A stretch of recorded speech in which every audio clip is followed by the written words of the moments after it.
Olá pessoal, o meu nome é Alan Alencar, eu sou professor de farmacologia e na aula de hoje iremos estudar os antibióticos da classe dos antibacterianos. Antes de falarmos de cada classe de antibiótico especificamente, é importante a gente abordar ou introduzir esse assunto falando um pouco sobre as bases científicas da quimioterapia antimicrobiana. Né? A quimioterapia, ou o termo quimioterapia, ele é geralmente usado para descrever o uso de fármacos no tratamento do câncer. E esses medicamentos, eles geralmente estão associados a efeitos adversos, né, como queda do cabelo, náuseas, vômitos. Entretanto, em 1910, esse cientista chamado Ehrlich, ele, como é que se diz, atribuiu o termo quimioterapia para fármacos que, como no caso, né, dos fármacos derivados com arsênio em sua estrutura, esses fármacos eram seletivamente eficazes no tratamento de infecções bacterianas, a exemplo do salvarzano no tratamento da sífilis. Mas atualmente essa substância salvarzana ela foi substituída pelas penicilinas no tratamento principalmente de doenças sexualmente transmissíveis, a exemplo da sífilis. Então, esses quimioterápicos, eles não são apenas substâncias que causam toxicidade às células de tumores, né, de cânceres, de neoplasias. Existem também os quimioterápicos que são antimicrobianos, a exemplo dos que a gente vai estudar hoje, que são substâncias químicas tóxicas, seletivamente tóxicas para micro-organismos, a exemplo das bactérias, principalmente micro-organismos que causam doenças. Entretanto, eles não são tóxicos para o hospedeiro, como no caso o homem. Né? Em 1930, houve, a partir do ano 1930, houve o que a gente conheceu como, né, a revolução dos antibióticos, no início da década de 1930, através da descoberta de fármacos da classe das sulfonamidas, como o Prontosil.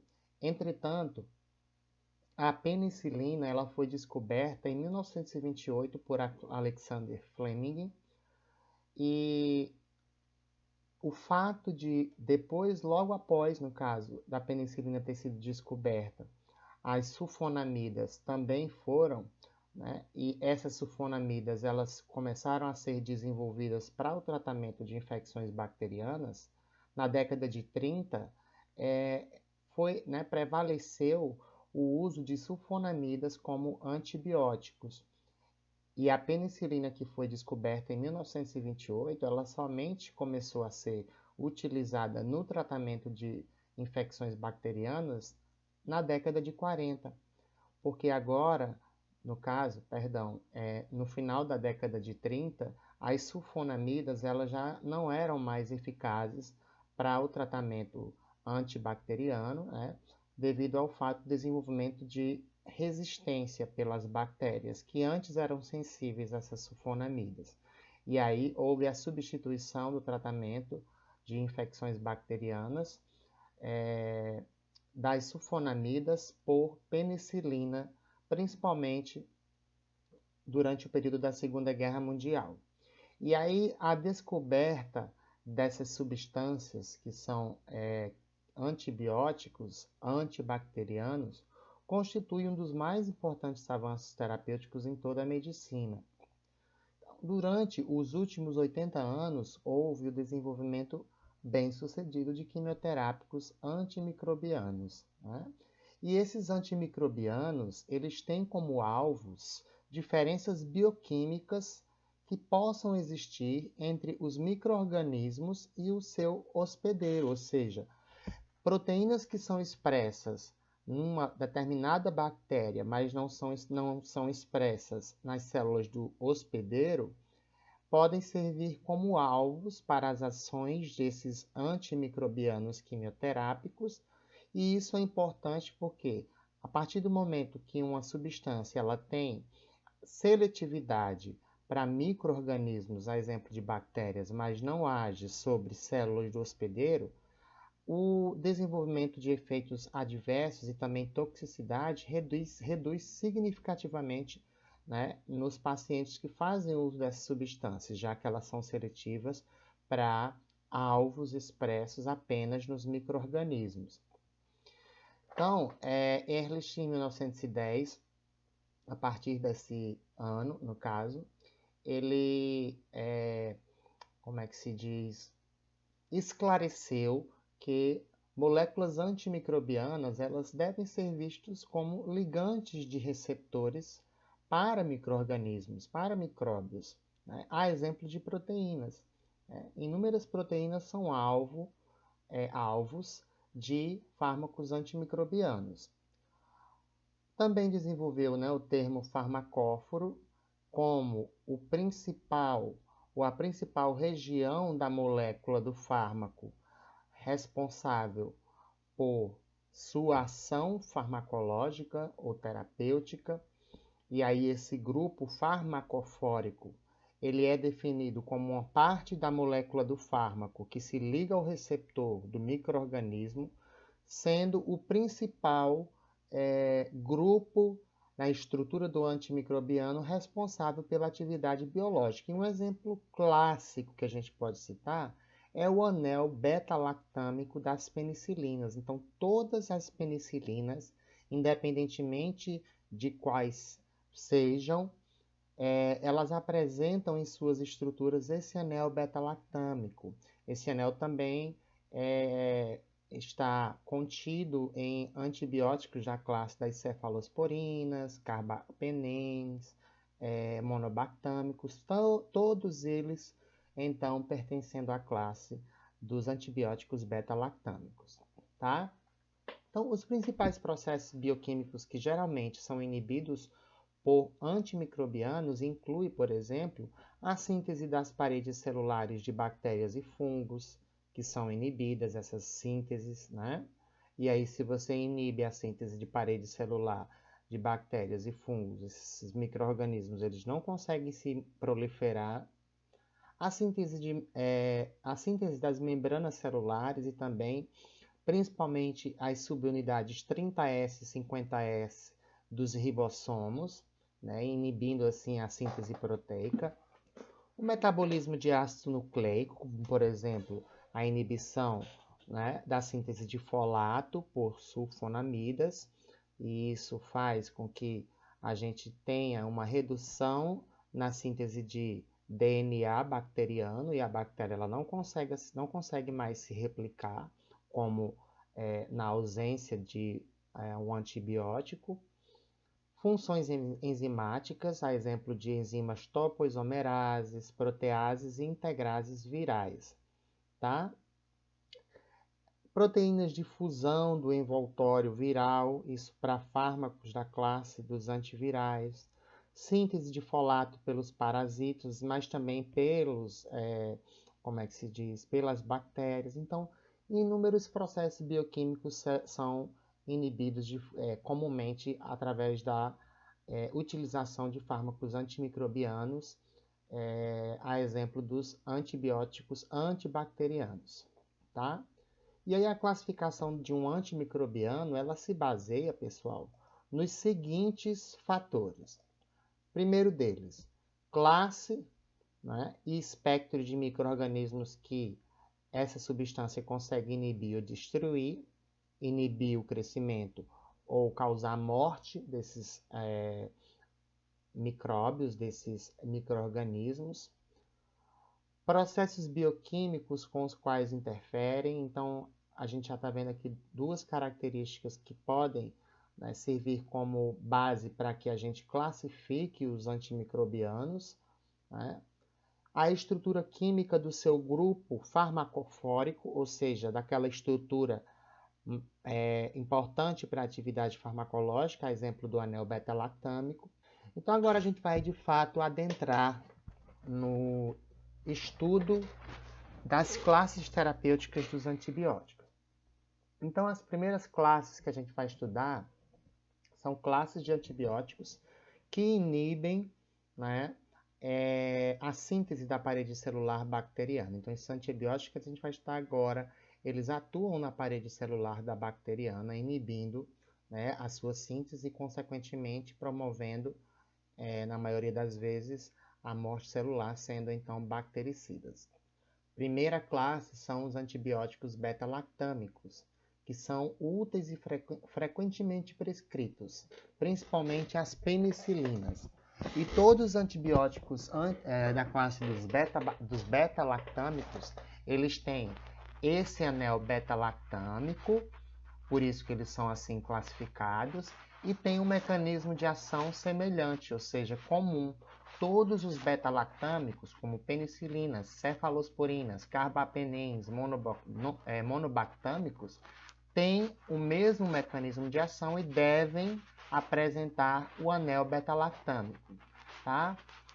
Os primeiros fármacos dessa classe que foram descobertos, mas que ainda hoje são bastante úteis no tratamento de infecções bacterianas, foram as penicilinas, que são geralmente classificadas em 4 grupos que a gente vai estudar daqui a pouco. Mas nós também temos as cefalosporinas, que se dividem em 3 classes, os carbapenens e os monobactâmicos. Antes, as cefalosporinas elas eram classificadas em 4 classes, mas hoje elas são classificadas em 3, porque a 4ª classe ela foi subdividida em 2 grupos específicos que a gente vai falar daqui a pouco. Mecanismo de ação dos antibióticos beta-lactâmicos. Pessoal, as bactérias, principalmente as gram-positivas, que são mais suscetíveis e sensíveis às ações, né, de beta-lactâmicos, mas também bactérias gram-negativas, elas precisam sintetizar a sua parede celular, que é uma parede celular composta por peptidoglicano, né? E aí o que acontece? Para que essa parede celular ela seja sintetizada, é necessária a atividade de enzimas que são denominadas ou classificadas como enzimas transpeptidases. E essas enzimas elas fazem o quê? Elas finalizam o processo de formação do peptidoglicano, que é, no caso, o principal constituinte da parede celular das bactérias, que sejam gram-positivas ou negativas. E aí, essas proteínas, elas, ao finalizarem a formação do peptidoglicano, elas facilitam as ligações cruzadas entre essas moléculas de peptidoglicanos e a formação da parede celular. Então, essas proteínas que a gente pode classificar ou denominar de PBPs ou PLPs, né? Elas são proteínas transpeptidases que promovem a síntese de ligações cruzadas entre moléculas de peptidoglicano e, consequentemente, a formação da parede celular.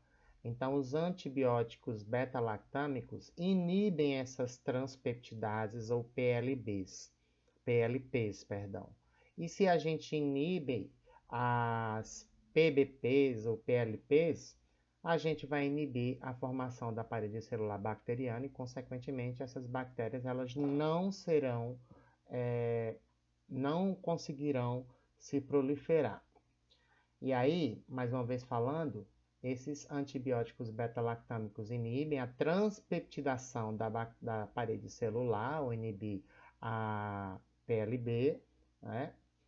Eles se ligam a essas PLBs, mais uma vez falando, que são necessárias para a formação das unidades básicas da parede celular de bactérias, tanto gram-positivas quanto gram-negativas, a exemplo do peptidoglicano. E, como a gente já falou um pouco antes, né, esses agentes eles têm atividade bactericida, eles causam a morte das bactérias. E isso é muito importante da gente comentar, porque as bactérias, quando elas estão se proliferando, elas precisam, no momento da proliferação, sintetizar as suas paredes celulares. Então, é muito importante que a gente ressalte que esses antibióticos beta-lactâmicos, eles têm uma ação eficaz e observada principalmente quando as bactérias elas estão em fase de proliferação, que é uma condição necessária para a atuação desse antibiótico. Por quê? Porque se você administrar no paciente um antibiótico beta-lactâmico no momento em que uma bactéria ela já tenha desenvolvido a parede celular, esse antibiótico ele não vai ter eficácia, porque ele inibe a formação da parede celular. Se ela já foi formada, ele não vai promover efeito. Então, o ideal é que ele seja utilizado no momento em que a bactéria ela estiver se proliferando. Isso é muito difícil a gente saber a partir de um exame clínico, né? Entretanto, se a gente consegue diagnosticar o paciente como portador de uma infecção bacteriana e a gente prescrever, por exemplo, um beta-lactâmico para tratar essa infecção, a sintomatologia dessa infecção ela vai reduzir porque esses antibióticos eles estão agindo na fase de proliferação dessas bactérias e inibindo, portanto, a síntese da parede celular bacteriana. Então, a ação deles ocorre principalmente na fase de proliferação. E aí, essa condição ela é necessária para que esses antibióticos ajam sobre os micro-organismos, quando, então, há necessidade da síntese de parede celular. Então, a primeira classe de beta-lactâmicos que iremos estudar são as penicilinas. Então, as penicilinas, gente, elas têm características químicas, lógico, comuns aos antibióticos beta-lactâmicos, como esse anel Bzinho aqui, que é o anel beta-lactâmico. Elas geralmente têm um anel de tiazolina, que é um anel A, tá? E elas têm regiões que são suscetíveis a ações de enzimas. A exemplo dessa região número 1 aqui, que é uma região que pertence, uma ligação que pertence ao anel beta-lactâmico, e é justamente essa ligação que é sensível ou suscetível à ação de enzimas que são produzidas pelas bactérias, como as penicilinases. As principais enzimas penicilinases são as beta-lactamases. E essas beta-lactamases, elas conseguem, no momento em que o antibiótico tenta ou consegue penetrar na bactéria para promover o seu efeito, essas penicilinases, elas quebram essa ligação. E como a gente sabe que o anel beta-lactâmico é o grupo funcional farmacóforo mais importante, perdão, para a ação do antibiótico, a quebra dessa ligação vai inativar, como a gente está observando aqui, que essa estrutura ela não tem mais essa ligação, ela vai ser importante para as ações das penicilinases, que inativam esse antibiótico devido à quebra dessa ligação, que é importante para a formação do anel beta-lactâmico. Se o anel beta-lactâmico não existe mais, a atividade antibacteriana das penicilinas também não será evidenciada, não será observada. Tá? E a gente também tem essa ligação aqui, número 2, no caso, que é um local de ação de enzimas amidases. Ela é importante, porque a partir do momento em que essas amidases elas quebram essa ligação, é nessa região aqui onde a gente pode adicionar o que? Grupamentos funcionais que podem agir como potencializadores ou otimizadores da atividade das penicilinas, ou seja, existem diferentes classes de penicilinas.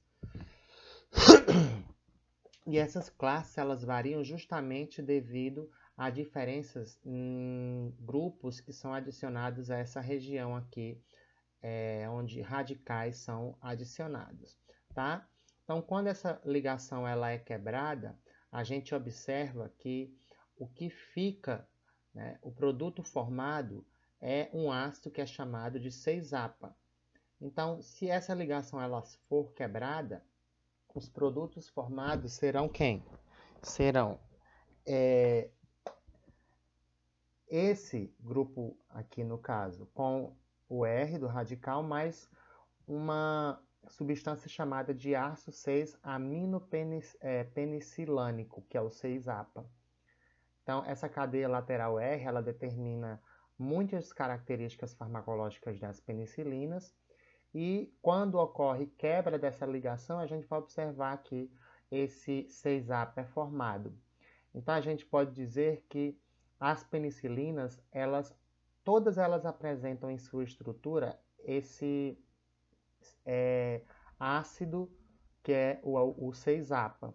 E ele é, como é que se diz, sintetizado como produto da ação de enzimas amidases, que quebram essa ligação, tá? Mas é importante que a gente fale que para que a atividade das penicilinas ela seja inibida, são principalmente necessárias as atividades, ações de penicilinases, a exemplo das beta-lactamases, que podem quebrar essa ligação do anel beta-lactâmico, que é o grupo farmacofórico das penicilinas. Um exemplo de penicilina é a penicilina cristalina ou a penicilina G, que é a única penicilina ainda utilizada na clínica que tem uma origem natural, é uma penicilina natural. Ela, como é que se diz, tem todas essas características químicas, né? O anel beta-lactâmico, esse grupo A, não é? Essa ligação que é suscetível à ação de enzimas amidases, ou da amidase, que forma, no caso, como produto, o 6-APA. Né? As penicilinas que são derivadas da penicilina G, elas são penicilinas semissintéticas, elas não são naturais. E aí elas podem ser produzidas a partir das ações de enzimas amidases, que quebram a ligação peptídica que conecta essa cadeia lateral ao 6-APA. E é justamente aqui onde a gente vai observar que quão mais diferente ou quão mais estável for o grupo funcional ou radical adicionado nessa região, né, essas cadeias laterais, ao serem acrescentadas ao 6-APA, que é o ácido formado após a ação de amidases, ela facilita ou é importante, no caso, essa quebra dessa ligação para a adição de cadeias laterais no que diz respeito à produção de outras penicilinas que têm, por exemplo, uma meia-vida plasmática maior, que têm um espectro de ação maior, que são mais resistentes à ação ou às ações de beta-lactamases. Então, as inúmeras penicilinas semissintéticas, elas são sintetizadas, elas são produzidas justamente devido à adição de cadeias laterais nessa região, que tem uma ligação que é quebrada por enzima amidase, onde agora esse ácido 6-APA, que foi formado, nessa região é adicionada uma cadeia lateral, e cada cadeia lateral vai determinar uma atividade antimicrobiana característica. Entretanto, todas as penicilinas têm que apresentar esse anel beta-lactâmico para promoverem as ativações. Então, as penicilinas, elas podem, como é que se diz, perder a sua atividade quando as bactérias elas se tornam resistentes às ações desses antimicrobianos, esses antibióticos. E os principais mecanismos são a inativação daquelas enzimas beta-lactamases, que destroem o anel beta-lactâmico, e esse é o principal mecanismo de resistência bacteriana às penicilinas. Modificação do alvo. Qual é o alvo dos beta-lactâmicos? As enzimas PLBs, que são transpeptidases. Elas podem, durante o seu processo de transcrição e de síntese, elas podem sofrer mutação, e essas transpeptidases modificadas, elas não são mais sensíveis a quem? A os antibióticos beta-lactâmicos, tá? Então, esse é um outro mecanismo. Em bactérias gram-negativas, que tem duas membranas, né? Como é que se diz? Esses antibióticos, eles precisam penetrar na bactéria através de porinas, que são proteínas, ou seja, de canais. Só que aí a bactéria ela pode se tornar resistente às ações dessas penicilinas quando ocorre redução na expressão dessas porinas e, consequentemente, redução na penetração do antibiótico em bactérias gram-negativas.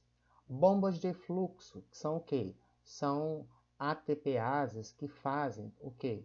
Que expulsam o antibiótico da célula da bactéria. Então, quando a bactéria, mesmo que ela consiga penetrar, se o aumento na expressão dessas bombas de fluxos for evidenciado, essa bactéria pode desenvolver resistência, porque o antibiótico ele penetra na bactéria, mas ele é jogado para fora da bactéria por essas bombas de fluxo.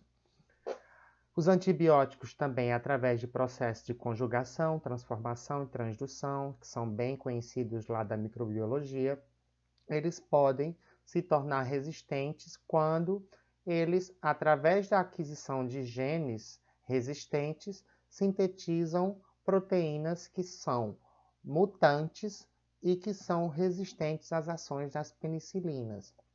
E outra coisa que pode acontecer é mutação, ou são mutações, né, em, como é que te diz, genes que codificam a síntese de proteínas durante a replicação ou duplicação dessas bactérias. Então, a gente vai falar, né, de uma forma resumida das classes de penicilinas, né, e das principais propriedades farmacológicas. Então, nós temos o primeiro grupo de penicilinas, que são a penicilina G e a penicilina V. A penicilina G, que é a penicilina cristalina, que é a benzilpenicilina. Penicilina o quê? Natural. E a penicilina V, que é um tanto quanto mais farmacocineticamente falando, eu não diria mais potente, mas ela é mais resistente a, como é que se diz, mecanismos farmacocinéticos, tendo assim uma meia-vida um tanto quanto mais prolongada, comparada à penicilina G cristalina, tá? E aí essas penicilinas, tanto a G quanto a V, elas são altamente ativas contra bactérias ou cocos gram-positivos sensíveis, ou seja, que não são resistentes. Mas, infelizmente, elas são facilmente hidrolisadas por penicilinases, perdendo as suas atividades. Nós temos também, devido a essas ações das penicilinases, penicilinas que foram sintetizadas como resistentes às ações de beta-lactamases, né? Que é uma penicilinase. A exemplo, nós temos a meticilina, né? Mas essa meticilina, que é o protótipo da classe atualmente, ela não tem mais, pelo menos para a maioria dos micróbios, né? Perdão, dos micro-organismos, como bactérias, ela não promove mais suas ações, mas isso devido ao fato das bactérias já terem adquirido resistência à meticilina. Entretanto, ela é o protótipo dessa classe, tá? E essa classe é a classe de penicilinas resistente às penicilinases, como a oxacilina, cloxacilina, dicloxacilina e a nafcilina. A terceira classe é a classe das aminopenicilinas, que são penicilinas de espectro ampliado, ou seja, são penicilinas que agem em, como é que se diz, micro-organismos ou bactérias gram-positivas e também algumas bactérias gram-negativas. Essas substâncias, elas também são suscetíveis às ações de enzimas beta-lactamases. E aí, comumente, elas são utilizadas, a exemplo da amoxicilina, associadas ao ácido clavulânico ou ao clavulanato. E aí, esse clavulanato é um inibidor de quem? De beta-lactamases. Inibindo as beta-lactamases, facilita, né, esse processo de inibição das beta-lactamases, impede a quebra do anel beta-lactâmico, aumentando, assim, a atividade da penicilina de amplo espectro. Então, geralmente, a amoxicilina é administrada com o clavulanato para ela poder promover suas ações e também não sofrer o quê? Degradação através de beta-lactamases devido ao fato dela estar sendo associada ao clavulanato.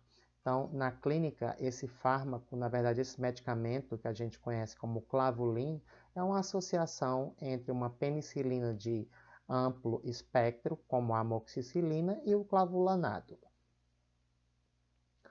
Nós temos também penicilinas como a carbenicilina, ticarcilina e piperacilina.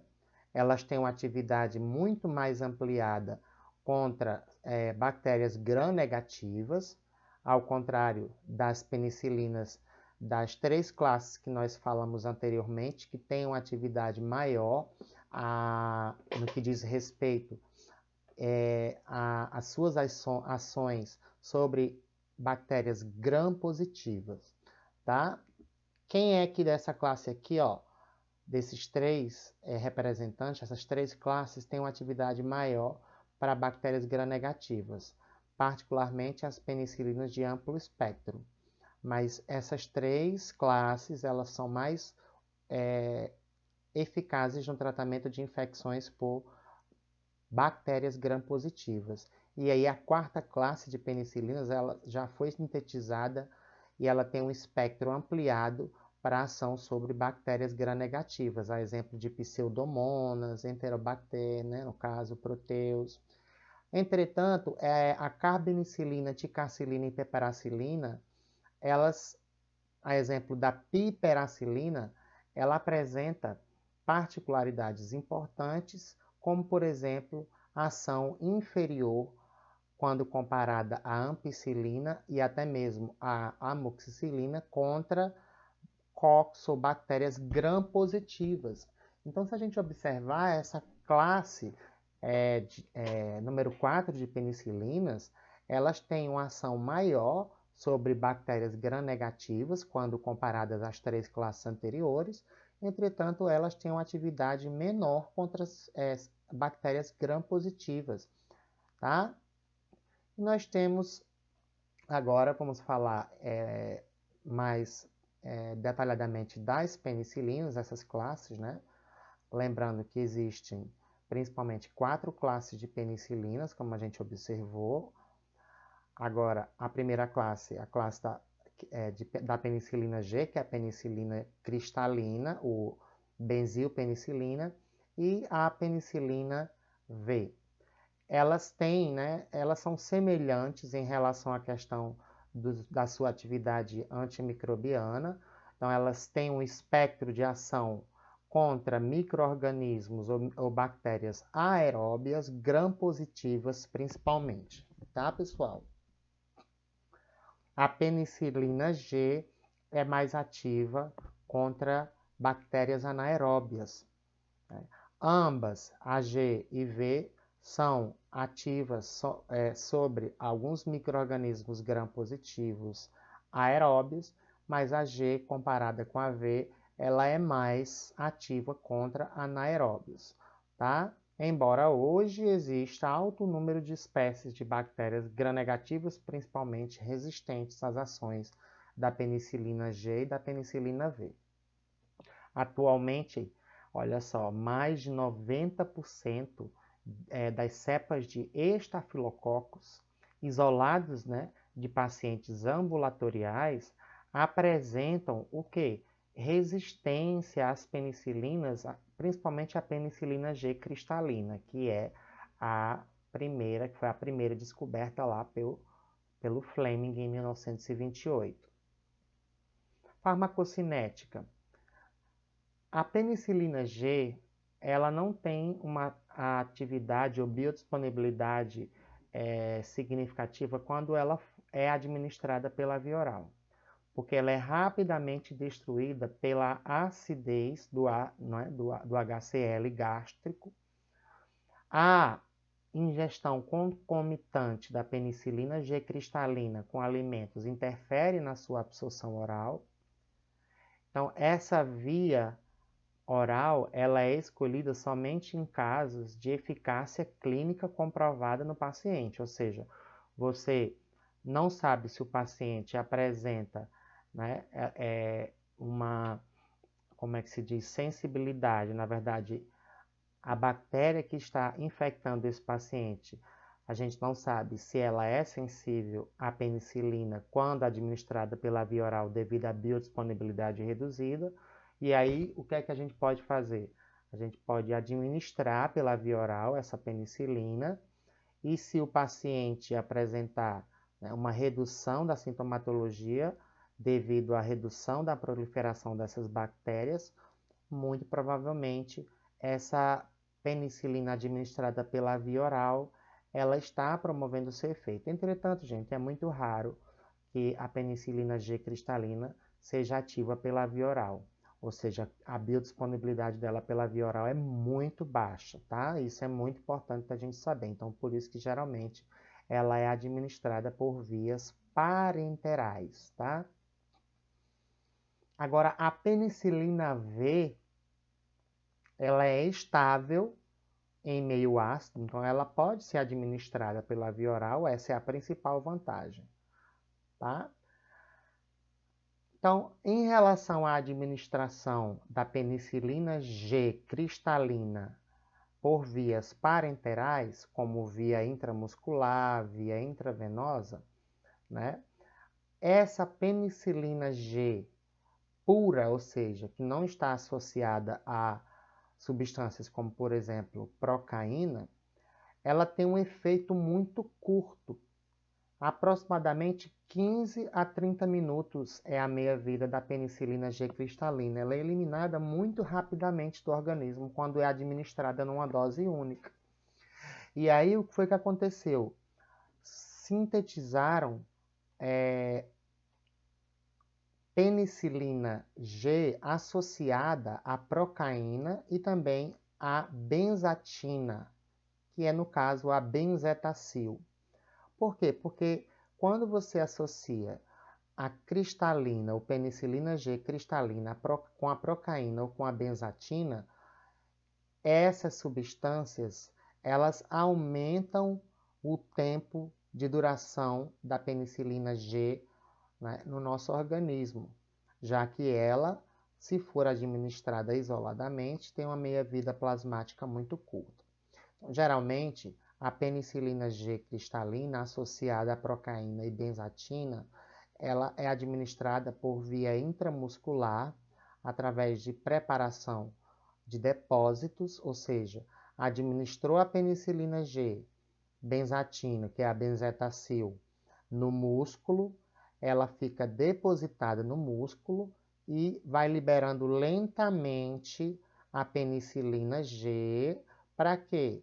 Para que os níveis plasmáticos dessa penicilina G cristalina sejam mantidos, mesmo que ela tenha essa liberação ou a eliminação do organismo muito rápida. É importante também falar que essas preparações de depósito, como a penicilina cristalina com a procaína ou com a benzatina, elas não apresentam um pico de concentração plasmática. Por quê? Porque elas são preparações de depósito. Então, se a gente observar esse gráfico que é referente à concentração plasmática das penicilinas horas após a injeção, né, dessas diferentes preparações da penicilina G cristalina, se a gente observar a penicilina G cristalina sem estar associada com procaína ou benzatina, ela, ao ser administrada, ela vai ter um pico de concentração que vai ser reduzido, essa concentração vai reduzir muito rapidamente. A penicilina G associada à procaína, ela tem uma concentração plasmática, né, que forma um pico, lógico, muito menor do que a penicilina G cristalina administrada isoladamente, mas a gente pode observar que a atividade da penicilina G associada à procaína, ela tem uma duração maior quando comparada à penicilina G cristalina isoladamente. E de todas elas, a penicilina G benzatina, que é a benzetacil, ela, como a gente está observando aqui,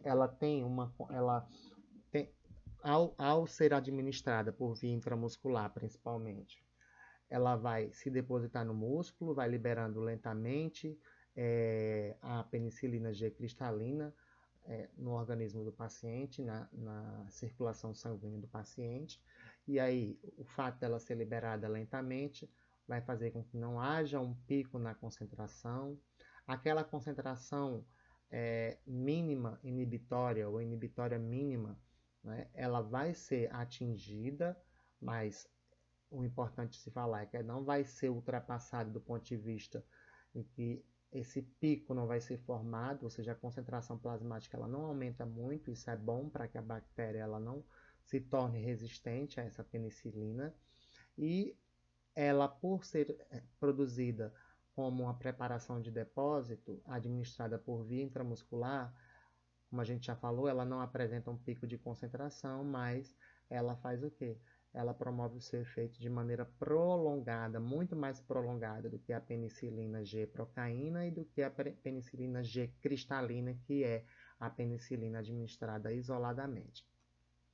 Então, a penicilina G benzatina, que tem o nome comercial de benzetacil, ela geralmente, quando você administra, ela só começa a apresentar efeito bactericida 8 horas após a administração. E ela, dependendo da dose que for administrada, ela pode perdurar como preparação de depósito no músculo, sendo liberada lentamente na corrente sanguínea entre 3 a 30 dias.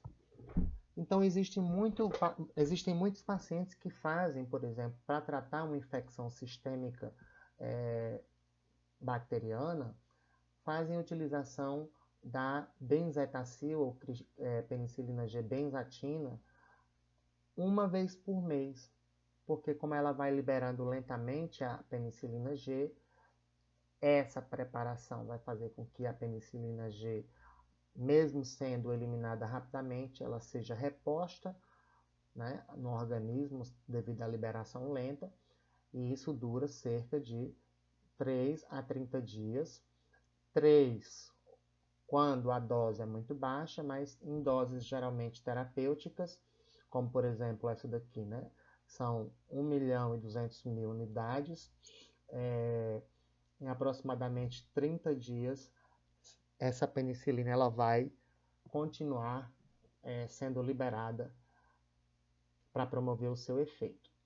Então, devido ao fato dessas penicilinas G-procaína e benzatina permanecerem no organismo por tempo prolongado, elas são chamadas de penicilinas de longa duração ou penicilinas de depósito. Eu prefiro chamar de penicilinas de depósito, já que elas não têm uma longa duração devido à sua característica própria, e sim porque ela está associada a substâncias que prolongam a sua ação, tá? Então, elas são preparações de depósito. A penicilina G, em relação à farmacocinética, ela se liga reversivelmente 60% à albumina plasmática. Em caso de inflamação nas meninges, ocorre aumento na penetração da penicilina no sistema nervoso central. Isso é muito importante a gente falar. A penicilina G, ela não consegue ultrapassar a barreira hematoencefálica no paciente que não tem inflamação, por exemplo, no sistema nervoso central, como a meningite, que pode causar inflamação, mas no momento em que a inflamação é observada, principalmente no caso de meningites, a penicilina ela consegue ultrapassar ou atravessar a barreira hematoencefálica, principalmente por transporte paracelular.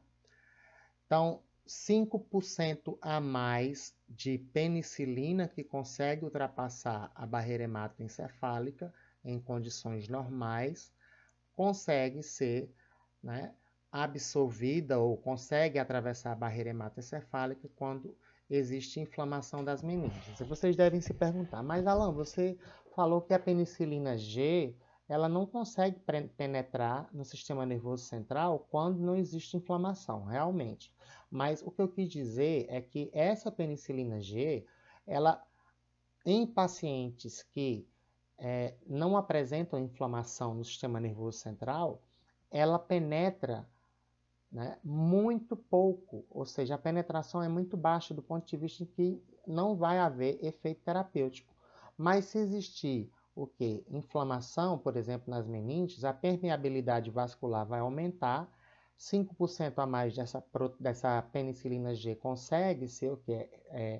Absorvida pelo sistema nervoso central, ela ultrapassa a barreira hematoencefálica, mas é muito importante falar que mesmo que ela consiga ultrapassar, existe, né, uma proteína que é uma ATPase, que é a glicoproteína P, expressa na membrana de células, né, da barreira hematoencefálica, que fazem o transporte reverso de substâncias que penetram no sistema nervoso central. Então, mesmo que a penicilina ela consiga passar 5% a mais, né, pela barreira hematoencefálica quando o paciente tem inflamação das meninges, essa concentração ela pode reduzir e a penicilina ela não vai promover um efeito desejável na maioria dos casos por conta devido ao fato dela, no momento que ela chega no sistema nervoso central, ela é rapidamente transportada de volta para a circulação sanguínea do sistema nervoso central através da atividade de proteínas transportadoras ativas, a exemplo da ATPase, que é chamada de glicoproteína P. Então, ela sofre um transporte reverso. Entretanto, se a gente associar a penicilina G com uma substância chamada de probenicida, a probenicida que na clínica é utilizada no tratamento de quê? No tratamento de gota em pacientes que têm depósito de ácido úrico nas articulações, mas sabe-se também que a probenicida, por exemplo, ela pode inibir a atividade da glicoproteína P. Então, se a gente associar a probenicida com a penicilina G num paciente que tem meningite, lógico que essa meningite dela, ela pode ser causada por diferentes tipos de micro-organismos. Então, se essa meningite estiver sendo causada por um micro-organismo gram-positivo, você associou com a probenicida a penicilina G.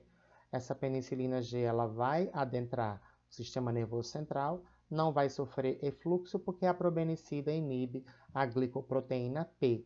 E aí a penicilina ela tem uma biodisponibilidade no sistema nervoso central, sendo mais, como é que se diz, numa proporção maior devido ao fato dela conseguir permanecer no sistema nervoso central. Geralmente a penicilina G é eliminada pelos rins, né, sofrendo filtração glomerular e secreção tubular. Ela tem uma depuração reduzida em recém-nascidos e lactantes ou lactantes, além de pacientes com insuficiência renal hepática. Então, cuidado nesses pacientes devido ao risco de toxicidade. Uma pequena quantidade do fármaco pode ser eliminada também pela via hepatobiliar ou por outras vias, mas principalmente pela via renal. As indicações terapêuticas, né? A penicilina G cristalina, por exemplo, ela pode ser utilizada, ou a penicilina G, independentemente de ser cristalina ou associada à procaína, ou a benzilpenicilina. Eu esqueci de falar, perdão, pessoal. É muito importante a gente destacar que a associação da penicilina G com a probenicida, ela atualmente não é mais uma estratégia utilizada de maneira comum, perdão, porque a probenicida é uma substância que pode causar efeitos adversos potenciais, né? Então, essa associação ela pode promover benefício, mas ao mesmo tempo a probenicida causa efeitos adversos potenciais, então essa associação ela não é tão utilizada como antigamente. Então o ideal hoje é que quando o paciente tiver infecção no sistema nervoso central, fármacos que têm uma lipossolubilidade maior, antibióticos, né, que conseguem atravessar a barreira hematoencefálica, sejam escolhidos ao invés de você administrar a penicilina G com a probenicida, já que esses efeitos da probenicida são evidenciados. Então, indicações terapêuticas das penicilinas, principalmente a G e a V, infecções, né, pneumocócicas, como pneumonia, né, estreptocócicas, que pode causar faringite, pneumonia, artrite, meningite, endocardite, tá? Infecções por micro-organismos anaeróbios, infecções estafilococas, como, no caso, infecções na pele, furúnculos, ferida, mas outros fármacos são mais recomendados quando comparados às penicilinas G ou V, como a vancomicina, por exemplo. Infecções que causam meningites, a exemplo da infecção pela Neisseria meningitidis, aí você vai ter que fazer uma alta dose de penicilina para tratar essa meningite, e isso pode causar resistência, por isso que não é tão indicado, mas em algumas situações pode sim ser utilizada a penicilina G, mesmo que em altas doses, sabendo-se dos riscos.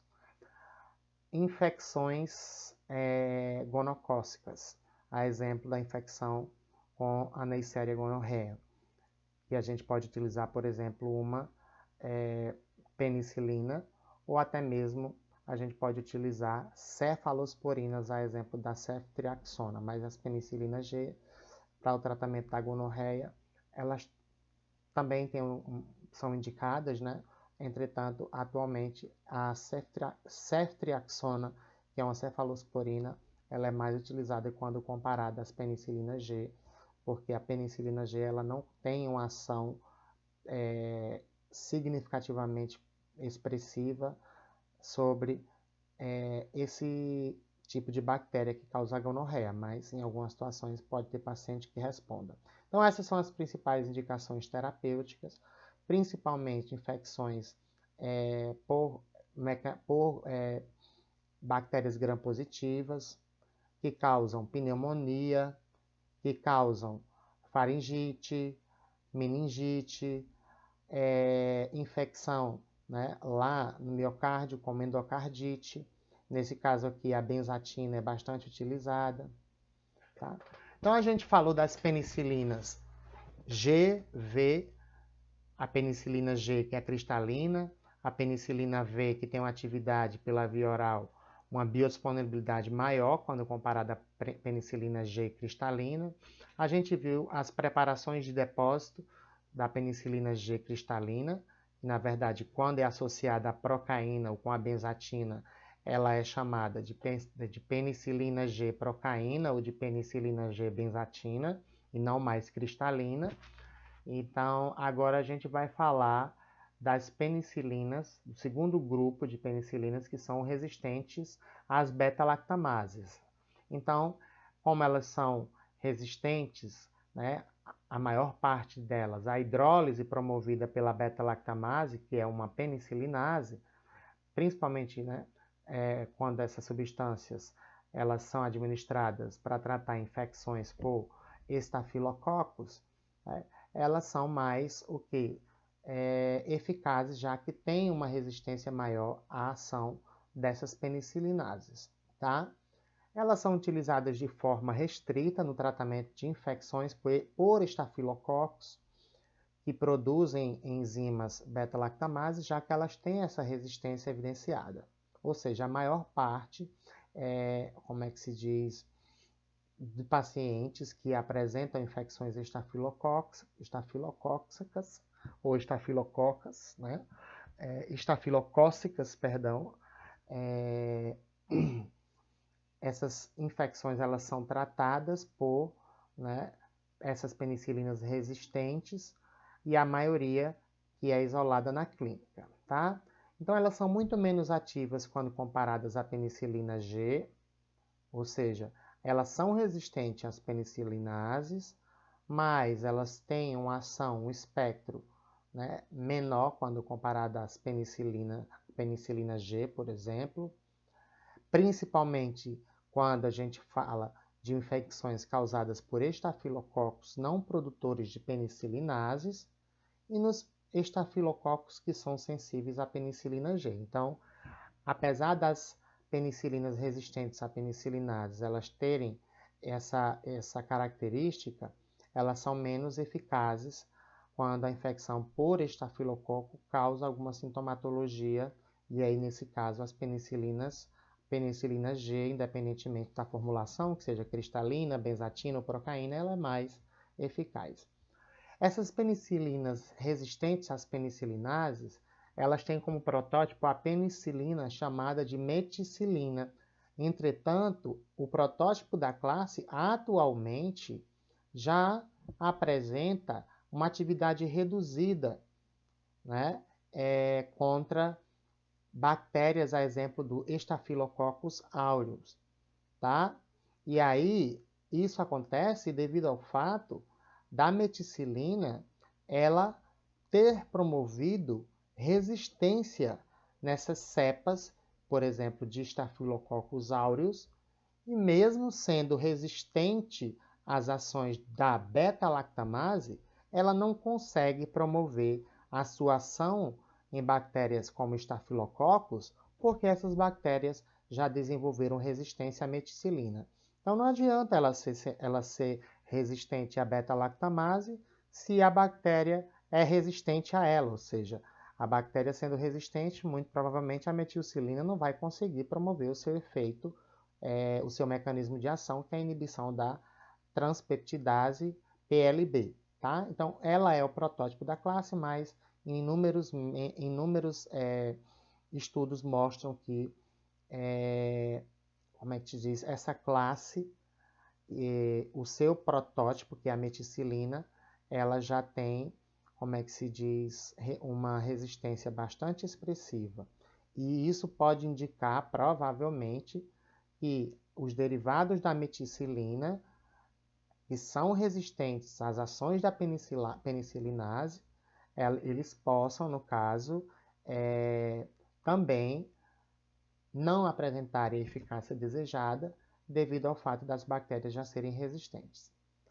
Então, essas penicilinas resistentes às penicilinases, elas podem ser, né, derivadas, ou seja, elas são penicilinas derivadas da meticilina, que é o protótipo da classe.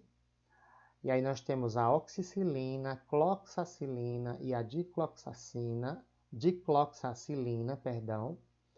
Elas são penicilinas semissintéticas, ou seja, elas não têm origem natural.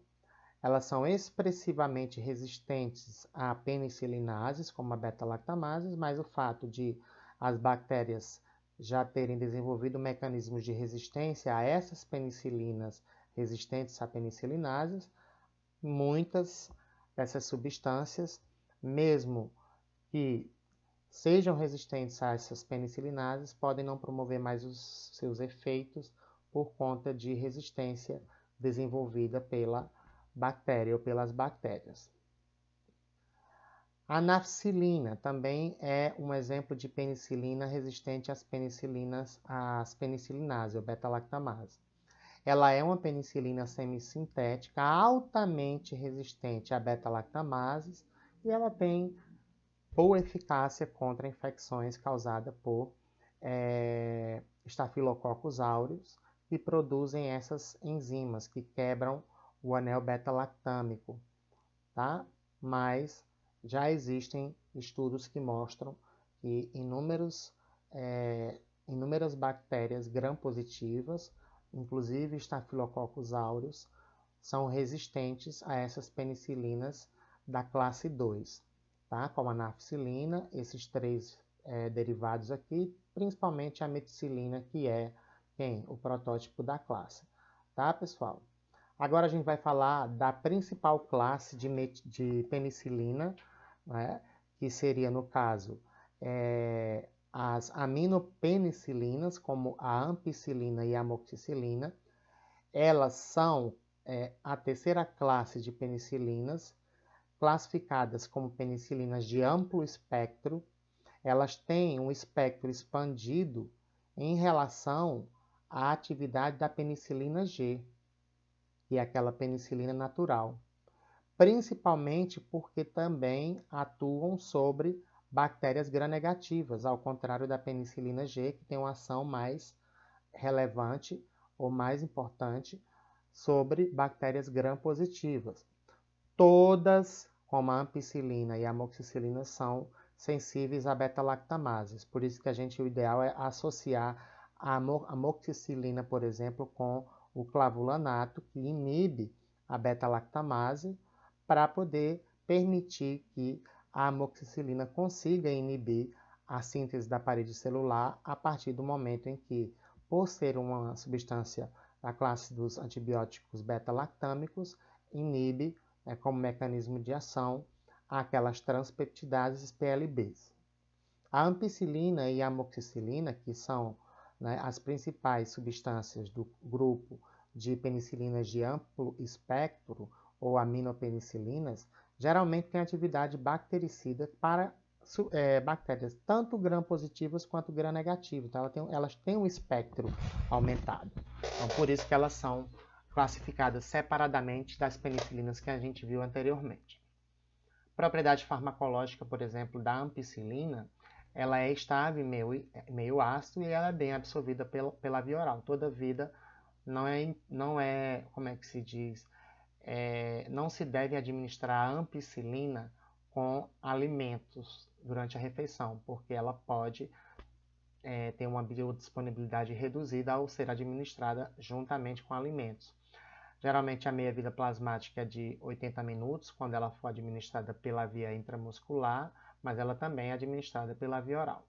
Ela sofre principalmente eliminação hepatobiliar e não renal, e ela também pode causar como efeito adverso diarreia. A amoxicilina, particularmente um dos antibióticos mais utilizados na clínica, principalmente na clínica odontológica também. Ela é muito parecida com a ampicilina, então ela é quimicamente relacionada à ampicilina, do ponto de vista químico e também do efeito farmacológico, mas ela tem muito mais vantagens farmacocinéticas. Ela é muito bem absorvida pela via oral e ela é preferivelmente prescrita em relação à ampicilina, quando precisar ser administrada pela via oral, tá? E aí, em relação à ampicilina, por que a amoxicilina é preferencialmente prescrita? Ou preferivelmente? Porque ela é mais rapidamente absorvida pelo trato gastrointestinal, que é a principal diferença entre a ampicilina e a amoxicilina, tá? Ao ser administrada também com alimento, ela não sofre interferência. Isso é muito vantajoso, né? A amoxicilina ela não sofre interferência e a ampicilina sofre. Então, lógico, isso explica o porquê da amoxicilina ser mais prescrita que a ampicilina. Também causa menos diarreia como efeito adverso. Então, a gente está vendo aqui inúmeras características que observamos como vantagens da amoxicilina sobre a ampicilina. Indicações terapêuticas, geralmente infecções das vias respiratórias, como sinusite, otite, bronquite crônica, infecções das vias urinárias, infecções causadas por salmonela, que pode causar diarreia, tratamento da meningite bacteriana, geralmente utilizando uma associação entre ampicilina mais vancomicina e uma cefalosporina, aqui é cefalosporina de terceira geração. A vancomicina, gente, ela não é um antibiótico beta-lactâmico, a gente vai ver ela mais para frente, mas ela também inibe a síntese de parede celular, todavia, com um mecanismo distinto quando comparado ao mecanismo de ação dos beta-lactâmicos, que atuam sobre as PLBs, que são transpeptidases. Então, geralmente, o tratamento da meningite bacteriana, ela pode ser o quê? Polifarmacológico, ou seja, associação de ampicilina com vancomicina mais cefalosporina de terceira geração, tá? Muito importante lembrar dessas interações, dessas indicações terapêuticas. E a gente tem agora a quarta classe de penicilinas, que são as penicilinas antipseudomonas, como a carbenicilina, ticarcilina e piperacilina. Todas têm registro na Anvisa, então elas são representadas pela carbenicilina, ticarcilina e piperacilina.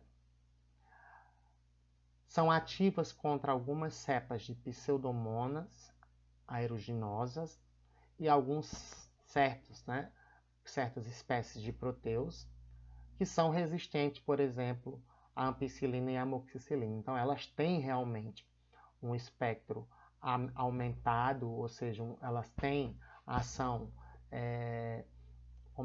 sobre micro-organismos gram-negativos, bactérias gram-negativas, mas é como se, por exemplo, o fato de, atualmente, a resistência de micro-organismos, inclusive a amoxicilina e a ampicilina, faz com que esses fármacos eles sejam reservados para serem utilizados somente em pacientes que já não respondem mais à terapia com, por exemplo, grupo 3 de penicilinas, a exemplo da penicilina, que é a amoxicilina, ou também a ampicilina, tá? Dentre todas essas 3 substâncias, a piperacilina, especialmente ao ser combinada com um inibidor da beta-lactamase, quando a gente falou da amoxicilina, o inibidor é o clavulanato, mas a gente também pode combinar a piperacilina com um inibidor de beta-lactamase, tá? A exemplo do tazobactam. Então, o inibidor da beta-lactamase associado à amoxicilina é o clavulanato, enquanto o que a gente associa à piperacilina é o tazobactam, tá? E aí, ela apresenta a piperacilina, quando associada a esse inibidor, uma atividade mais eficaz devido ao impedimento da atividade de beta-lactamases. Então, essas penicilinas antipseudomonas, elas são sensíveis a beta-lactamases, por isso que é ideal associar com o inibidor. Elas não apresentam eficácias contra o Staphylococcus aureus, e aí o tratamento de infecções por essa bactéria é preconizado que seja feito através da utilização de penicilina semissintética dos grupos anteriores, ou também penicilina G. A carbenicilina e a ticarcilina, elas atuam sobre esses tipos, essas espécies de bactérias, tá? Aqui a gente tem as principais indicações terapêuticas indicadas para o tratamento de infecções por micro-organismos gram-negativos. Então, a principal característica do grupo 4, ou seja, de penicilinas antipseudomonas, elas podem causar a morte de bactérias gram-negativas e tem um espectro ampliado ainda mais evidente quando comparado às aminopenicilinas, a exemplo da ampicilina e amoxicilina, tá? Indicações terapêuticas, geralmente, para o tratamento dessas condições causadas por bactérias gram-negativas.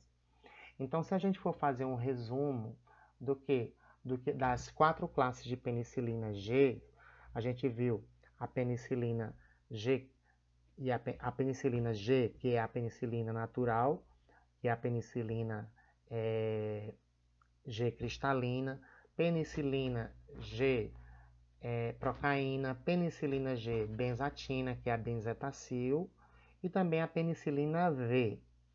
Essas penicilinas, elas têm uma meia-vida muito curta, mas elas são eficazes no tratamento de infecções causadas por bactérias gram-positivas.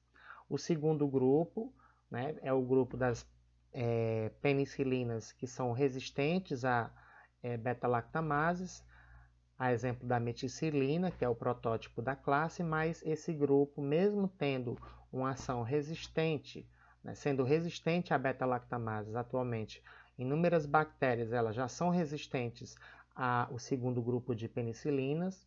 O terceiro grupo de penicilinas são as aminopenicilinas, ou seja, penicilinas de alto ou de grande espectro, como a ampicilina e a amoxicilina. A amoxicilina tendo muito mais vantagens farmacocinéticas do que a ampicilina, tá? E o quarto e último grupo são as penicilinas antipseudomonas, só lembrando, perdão, que as penicilinas de amplo espectro, as aminopenicilinas, elas também têm ação contra micro-organismos gram-negativos.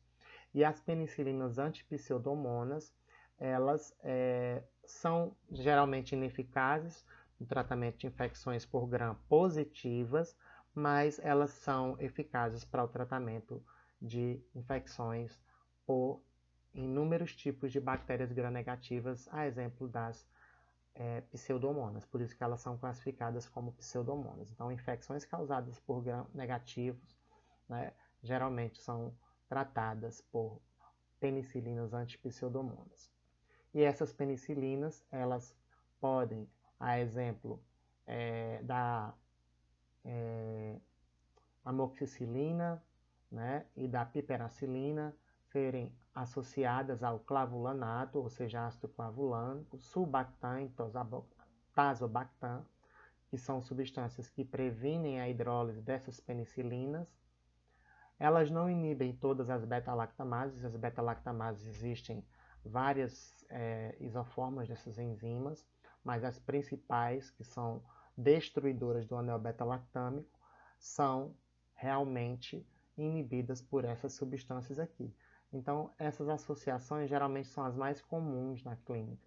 Amoxicilina mais clavulanato, ampicilina mais sulbactam, piperacilina mais o tazobactam e ticarcilina e clavulanato. Então, qual seria uma estratégia para se tratar infecções por gram positivo ou por gram negativo com penicilinas?